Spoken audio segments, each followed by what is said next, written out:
Care amiche e amici del mio canale di YouTube, oggi ho per voi una vera e propria chicca di particolare valore e rarità. Spero davvero che vi piaccia.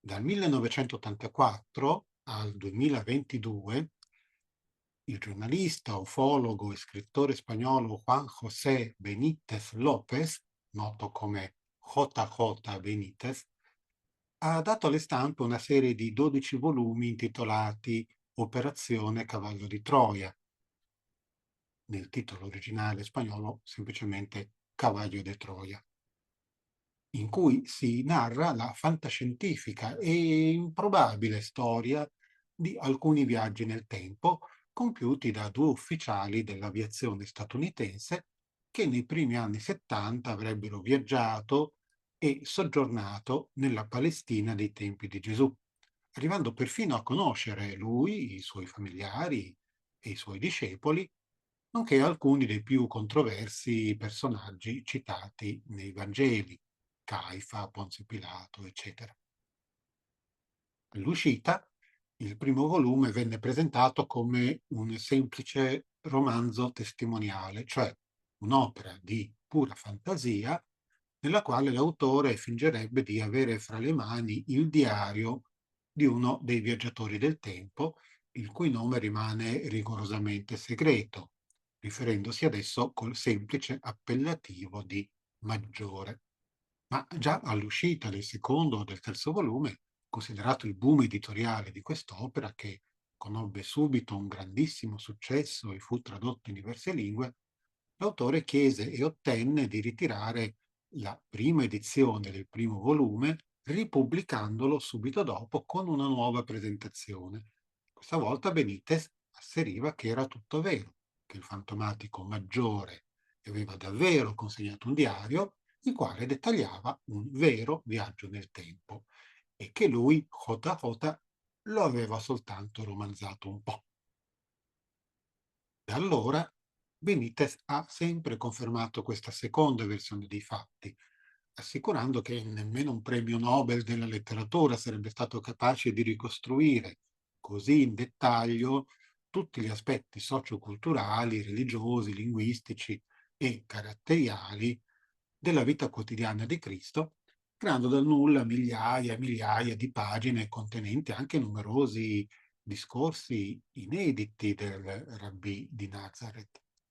In buona sostanza, Benitez afferma che il 90% del contenuto della saga del Cavallo di Troia è assolutamente reale e che di suo è stato aggiunto solo un 10%. Ma che cosa avrebbe reso possibile questi viaggi nel tempo? La cosa è spiegata con dovizia di particolari nei primi 2 o 3 volumi, dopo i quali si dà per scontato che il lettore sia già a conoscenza di tutti i retroscena, che non vengono più ripetuti se non proprio per sommi capi. In breve, tutto sarebbe nato con la scoperta, non si sa fino a che punto casuale, di unità subatomiche elementari che costituirebbero i mattoncini fondamentali della materia. Queste particelle sono dette swivel, che potremmo tradurre come giunto a perno o gancio girevole, e che possiamo immaginare come un doppio moschettone nel quale i due anelli possono ruotare liberamente attorno a un asse. Mentre l'atomo e le altre particelle subatomiche oggi conosciute o ipotizzate determinano il tipo di materiale con cui abbiamo a che fare, l'angolo reciproco formato dai due anelli dello swivel conterrebbe l'informazione tempo, cioè il qui e ora dell'oggetto. Semplificando, nei libri di Benitez la cosa è ovviamente spiegata molto meglio, orientando opportunamente allo stesso modo i due anelli di tutti gli swivel di tutti gli atomi di un oggetto, sarebbe possibile trasportare l'intero oggetto avanti o indietro nel tempo. Poi, con un'opportuna nuova rotazione degli assi ortogonali degli swivel, l'oggetto tornerebbe indietro come se nulla fosse accaduto. Altre tecnologie che avrebbero reso possibile questi viaggi nel tempo sembrano mutuate direttamente dalle lettere provenienti dai sedicenti esploratori del supposto esopianeta Ummo, del quale ho già avuto modo di parlarvi in alcuni miei video. Anzi, l'estrema meticolosità con cui vengono spiegati dal Maggiore o da Benitez questi e altri svolti tecnici della missione Cavallo di Troia, questa meticolosità sembra ricalcare lo stile pedante e prolisso proprio delle lettere di supposta provenienza ummita. Di particolare interesse risulta la descrizione di ipotetici e minuscoli computer quantici di ridottissime dimensioni e dotati di una incredibile capacità di calcolo, capaci di immagazzinare notevolissime quantità di dati su minuscoli cristalli di titanio, modificandone opportunamente gli elettroni. Oltre a chiari riferimenti alle lettere di Umo, chiari ovviamente per chi già conosce questo caso ufologico, questa saga, almeno nel titolo, sembra fare diretto riferimento al libro di John Keel intitolato UFO, due punti, Operazione Cavallo di Troia, che vi invito a leggere. Prima di arrivare all'aspetto strettamente astrologico di questo video, devo spiegarvi che nella finzione della saga, se di finzione si tratta, il Maggiore sfrutta le sue doti di medico e provetto linguista per spacciarsi per un tale Giasone, un commerciante greco di vini e legnami proveniente da Tessalonica, in viaggio in Palestina per ampliare i propri affari, ma anche per conoscere Gesù, i cui prodigi sarebbero giunti alle sue orecchie. Giasone, infatti, riesce a inserirsi bene, ma con risvolti rocamboleschi nella società del tempo, parlando perfettamente greco, aramaico e latino e vantando una discreta conoscenza della Torah. Addirittura riesce a incontrare Gesù e ad assistere al suo arresto, condanna e crocifissione. Il compagno di viaggio di Giasone si fa chiamare Eliseo e almeno in occasione del primo viaggio rimane sempre all'interno del cassone tecnologico che li ha trasportati in quella epoca. Cassone da loro chiamato affettuosamente culla. Ah, e il computer di bordo che li assiste in quell'impresa lo chiamano Santa Claus, cioè Babbo Natale. Non so se vi ricorda qualcosa. In occasione del secondo viaggio nel tempo, Giasone è ormai già conosciuto, accettato e ben inserito nella famiglia di Gesù, ma un po' meno gradito a qualche discepolo, però questo ci porterebbe a divagare. Comunque, grazie a questa situazione, Giasone si fa raccontare direttamente da Maria tutta la storia della Sacra Famiglia, a partire dal matrimonio fino alla nascita di Gesù e dei suoi, udite udite, 8 tra fratelli e sorelle minori, riuscendo perfino a segnarsi con una precisione quasi astrologica i rispettivi dati di nascita che vi presento in questo video. Qui vi mostrerò solo i temi natali. Poi, se la cosa vi interessa, fra qualche mese, prima non posso, potrò volentieri ampliare questa ed altre informazioni relative agli argomenti trattati nella saga di JJ Benitez, per chi avesse difficoltà a trovare i suoi libri in lingua italiana. In lingua spagnola e inglese invece il materiale, anche video, è molto abbondante. Cominciamo allora con Gesù, il primogenito ma non figlio unico di Maria e Giuseppe. Secondo i dati raccolti dal Maggiore, alias Giasone, Gesù sarebbe nato il 21 agosto dell'anno 7 a.C. a Betlemme, attorno a mezzogiorno. Questo è il suo tema natale calcolato sul sito astrionline.it.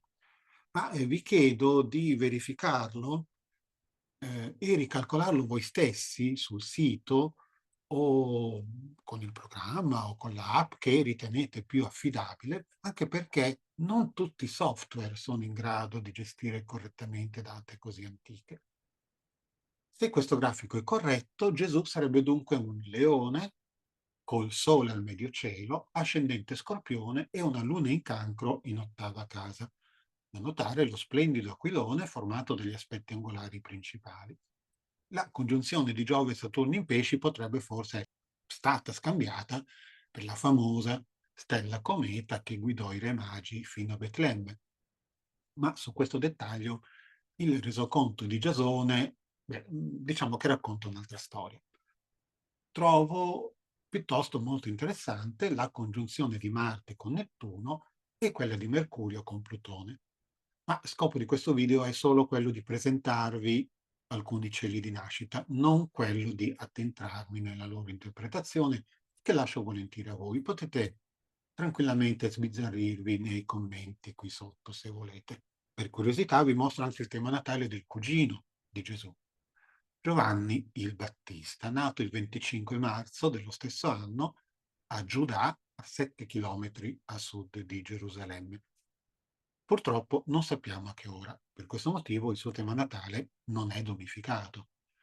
Risalta comunque il Sole in Ariete, un notevole stellium in Pesci che si oppone alla larga congiunzione di Marte e Plutone in Vergine e la Luna in Acquario. Ma come vi dicevo, secondo i dati raccolti o inventati da J.J. Benitez, Gesù avrebbe avuto alcuni fratelli e sorelle minori, anche se non specificato nei libri di Benitez, do per scontato che siano nati tutti a Nazareth, in quanto, come ben sappiamo, Gesù nacque a Betlemme solo perché Giuseppe doveva assolvere all'obbligo di registrare la sua famiglia in occasione del censimento voluto da Cesare Augusto. E nonostante si apprestasse a fare quel viaggio da solo, Maria, pur in stato interessante, non volle assolutamente separarsi dal marito. Il secondogenito di Giuseppe Maria sarebbe stato Giacomo, nato alle prime ore del 2 aprile dell'anno 3 a.C. Ariete, col Sole congiunto a Mercurio, forse in seconda casa, ascendente Acquario, Luna in Bilancia. Poi nacque Miriam, o Maria, nella notte dell'11 luglio dell'anno -2. Andando per tentativi, ipotizzo un ascendente Ariete che ben si confà al carattere forte di questa donna, almeno come ci viene descritto dall'ipotetico Giasone.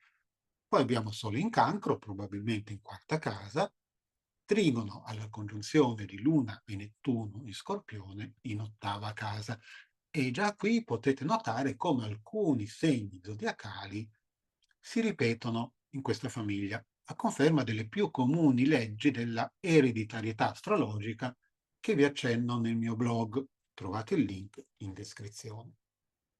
Poi nacque Giuseppe, oggi diremmo Junior, nella mattinata di mercoledì 16 marzo dell'anno 1. Qui faccio notare che l'anno 0 non esiste.